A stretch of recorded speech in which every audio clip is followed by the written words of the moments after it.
Bai, liburun egune hoi da. Esan bezala irakurtzaletasuna omentzen du, beste alde batetik liburu zainen egune ere, edo, bueno, lartzen da, hauek sektore hau ere omentzen du, eta nola ez, egile eskubidek, ez?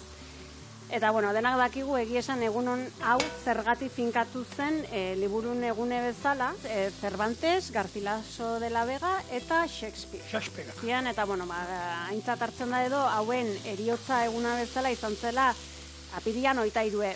Ez zehatz-mehatz, baina, bueno, ala hartzen da. Bai. Hor badaude...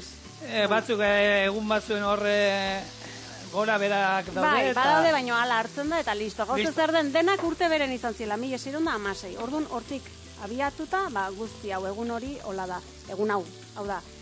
Eta bitxikeri bezala, bueno, hemen Katalunian edo bada ohiture oparitzeko alarrosa eta liburu bat, baina badaude ohiture gehiago edo hor zehar, eta Ingalaterran nola ez, Shakespearekin edo, egun honekin urtero, han bere hilo bindaun eskultura edo olako irudi horreri aldatzen omen zaio luma, urtero egun honekin, luma aldatu.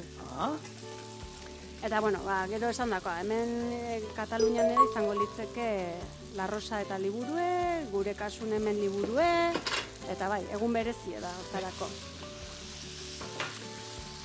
Bakizue. Liburutegira da junda, liburu gerosi. Eta ez badauzkate, eskatu, badauzkate eta denak lortzen dituzte nahi beste. Eta guri zerbait niri norbaiteko parik nahi badi zerbait, liburu amezez.